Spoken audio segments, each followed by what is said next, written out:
Welcome to the Sustainable Packaging Podcast with Cory Connors, presented by Atlantic Packaging. I'm your host, Cory Connors, and today I'm excited to welcome Sigrid Svedberg, the co-founder of EVLR and FibreStrap. This packaging alternative is made to endure, but not to last. Welcome to Sustainable Packaging with Cory Connors. Today's guest is Sigrid Svedberg, the co-founder of EVLR. How are you, Sigrid? Hi, Cory. Thank you so much for inviting me. I'm good. That's great to have you on. Where are you located there? I'm actually Swedish, and our company is Swedish, but I am located in Valencia in Spain. So I work remotely from home. Nice. So you live there in Spain full time? Yes, I do. Yeah. We have lived here for about 3 years now. Great. Quite a change from Sweden, huh? Yes. I'm born in north of Sweden, so the climate is a bit different, definitely. I bet. Yeah. Well, great to have you on today. We're a big fan of your product called FibreStrap, which here I've got an example of one. We'll talk about it today, and hopefully you can explain it to us. But before we get to all that, can you tell us a little bit about your background? How did you get into the packaging industry of all things? Yes. So my background is within engineering. I studied design engineering at a university.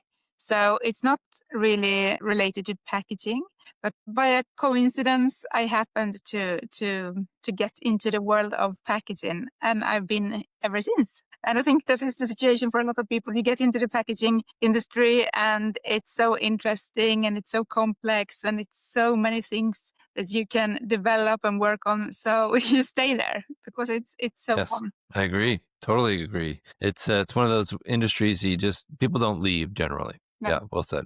Well, let's talk about FibreStrap. What is it? How did you come up with this idea? I'm holding one here. I'm showing if you're watching the video, you can see it. It's very small. What is it? How did you come up with it? So we are 3 co-founders of EVLR, and we all have been in the fiber industry for about 20 years each. So we have seen a lot of plastics in packaging, and we have seen a lot of plastic zip ties. We thought it is not reasonable to manufacture something in a material that lasts for hundreds of years and you use it only once. And it also makes it really difficult to recycle the packaging solution for the end user. So that's the background of FibreStrap. That's really fascinating. So what is it made out of? Is it made out of tree fibers, wood fibers, something else altogether? Yes, I have a bunch of them here. So it's very strong. Yeah, it is. It's made, and the secret is in the Nordic fibers. We're using fibers from Swedish and Finnish forests. And that means that the fibers are very long, so they have a lot of strength. So this is just pure paper, the cord. Oh, then we have amazing.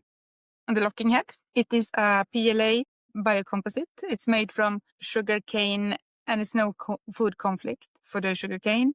And it's reinforced with hemp fibers. Then in the center of the locking head, we have a small, tiny metal piece. And this is needed. This is our first product. So we need this to secure the locking. And it's really easy to just attach like this. And you can see the strength. So it's a tensile strength of 110 Newton.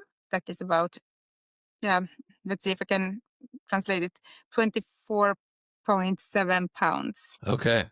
Wow. Very strong. Yeah. And then I noticed there's a hole in the top. Does that serve a purpose as well? This tiny hole in the top? Yes, it's for the manufacturing. For the injection molding. So this is amazing. It's almost all paper. This is really an impressive product. How long do they last once they're put on? If they are kept dry, it's paper, it can probably last for many years if it's not too much weight and it's kept dry. So we have tested this for outdoor climate as well, for Scandinavian climate with wind, sun and rain. And it's UV, with this UV lighting to see how long it can hold. And after 1 year, then it keeps 70% of its strength. That's impressive. 70%. Mm-hmm. And like you said, it doesn't need to perform better than that. It serves a purpose for a short time generally. And like you said, most of these plastic straps aren't they don't need to be for hundreds of years, right? Exactly. This No. is yeah. And that's the thing also, that they are so tiny, the plastic zip ties. They end up in the nature, in the oceans. Animals get trapped into them. Yes, If they're not opened. And when the animal is growing, the plastic the plastic strap, it remains because it doesn't right, biodegrade. right. And this will eventually compost or biodegrade, Yes. right? And in water it will dissolve. So It will. yeah. Okay.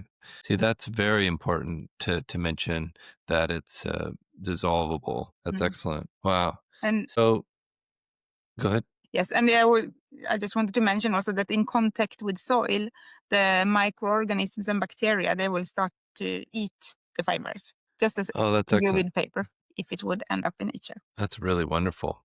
So give us some examples of some situations where this fiber strap has replaced the plastic zip ties. We see a lot of our customers, they work in the packaging area. We work a lot with bikes. Hmm. The bike industry, they have worked really, really well with the packaging.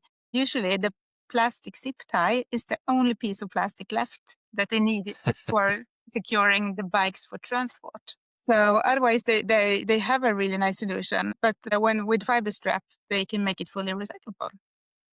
Another, That's sorry. exciting.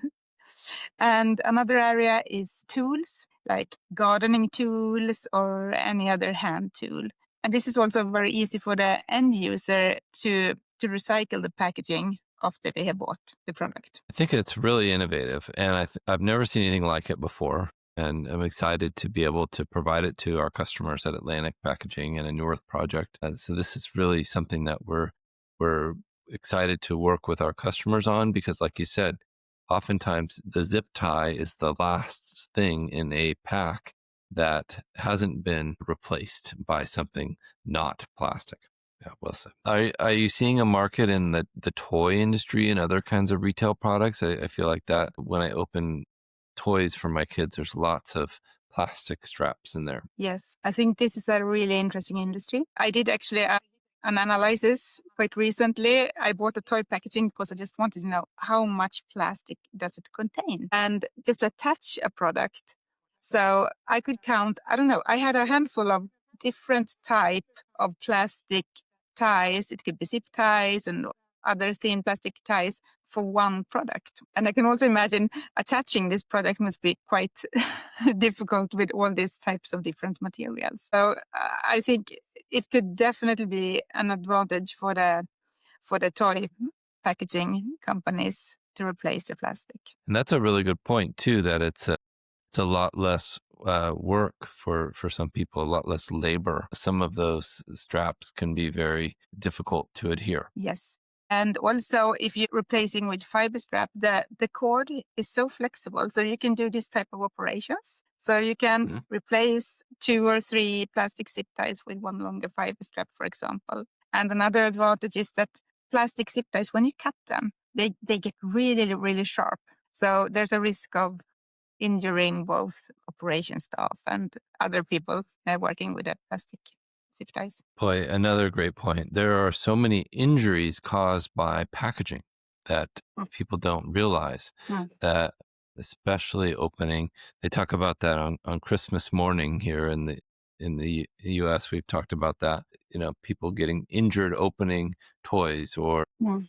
clamshells or zip ties. These things can cause serious damage to your Yeah, skin. exactly. Excellent. I feel like this could potentially get scaled up to a larger size to maybe go around a whole corrugated box or something like that. Is that something you're working on as well? Yes, we have different ideas in our innovation pipeline. So today we can produce from 200 millimeters to 780 millimeters. That would be from 8 inches to 30 inches approximately. But of course, we have a lot of companies that are asking us if we can make it longer, just to replace, as you said, this type of plastic scrap used around packaging. We think that we need to do some changes maybe on the product because we have a quite big locking head, but basically it could work also. Hmm. But Yes, we need to make it. Yes. That seems like it's something that could scale up pretty easily. You could just make the head a little larger, make the rope here a larger scale and let longer, and you could wrap pallets with these things eventually. Yeah. That's a great idea. That's excellent. What else do you want to talk about? Anything else you want to tell us about the FibreStrap or your company? Or So I think we are still. I can talk about our company where we are right now. That can be that'd be great. quite interesting. We are still a startup, I would say, but in a scale up phase, somewhere there between. So we have developed our first machine. It has been moved recently from its development site to the production site. It's exciting. Yes. So ramping up now during this year, and we see a lot of interest also right now from companies that are very focused on sustainability, sustainable packaging, and they are really seeing an advantage of replacing the plastic zip ties with FibreStrap. Yeah, that's a great point. That's a lot of inquiries that we get is for the replacement of plastic packaging materials because of EPR. Are you finding extended producer responsibility and things like PPWR in Europe helping you sell? Yes. So there are regulations that we hear about also all the time, the plastic tax, for example, and also the the ban of single-use plastic items. It doesn't include cable ties as it is now, but it feels like this could be this type of product that could be included in this regulation. And we know also that this ban was based on products that they found on beaches in marine environment, but they also banned the products that they knew they could replace with something else. So I think we were a bit early to be included in this. Right. Yeah, they didn't know about you yet. That's interesting. Yeah, they needed to. So we need to explain it to them, to the different governments about this product as an option.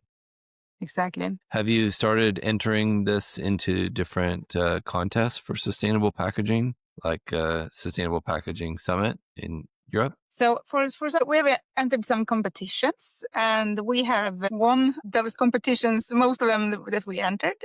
Oh, congratulations! We have a quite limited resources. We are 3 driving FibreStraps. So sometimes we find a competition, and then we think this is maybe a match. But of course, it's a new product. It's an invention. So of course, it gets recognized in this. That's great. Yeah, it should be. It's very unique, like you said. It should be something that's celebrated as a new innovation. I think I could see it winning lots of awards in the future. Very exciting. So what's next? Continued focus on CPG products and consumer product goods, or what's next? So since we have a background in the packaging industry, we have more naturally focused on packaging as a start. But we see also that there are other application areas that are super interesting to work on, like the horticultural segment for vineyards, plantations of tomatoes, because we know that they use zip ties in some of these plantations segment. It's a great idea. Yeah, using it in production of food. Yeah, excellent idea. That makes perfect sense because it will degrade over time. Exactly. And especially for the farmers that are growing organic food, and so then this is a better alternative than the zip ties. We also see a lot of interest from the marine industry. Oh, that makes sense. Yeah. Yes, they use a lot of zip ties, and they end up in the ocean eventually. So we have tested FibreStrap for some applications. Some companies have tested it they have used it for small submarines to put it. But how cool. It's paper, so it will dissolve. It's not strong enough as it is now. This is a really, really interesting segment to continue to work with and try to find a good balance of how fast it will dissolve in water, for example. Well, that's interesting. You could almost make it thicker or thinner to have it degrade at the right time frame for. I'm thinking like crab pots or things like that. You know, they have some of those that break during fishing and end up on the ocean floor, and then they have like a strap on a door that will open so that it doesn't affect the sea life negatively after a certain amount of months in the water, right? Exactly. And it has been tested actually for oyster farms in the Northern Sea. So when there is no load on the FibreStrap, it can actually it doesn't dissolve so easily, but when you have certain load on it, it will dissolve. That's great. What an awesome opportunity. And yeah, for those listening, be sure to reach out to Sigrid. What's the best way for people to get in touch with you and your team? The best way is to either contact us on our FibreStrap LinkedIn page, or you can find all the other information also on our website. So we have an address where we all three founders look at. It's team@fibrestrap.com, so it's easy to find us there. Well, that's great. We'll put that in the show notes so people can reach out to you. And yeah, really enjoyed speaking with you today. Thank you so much, Cory. It's a pleasure to meet you and be here. Thank you.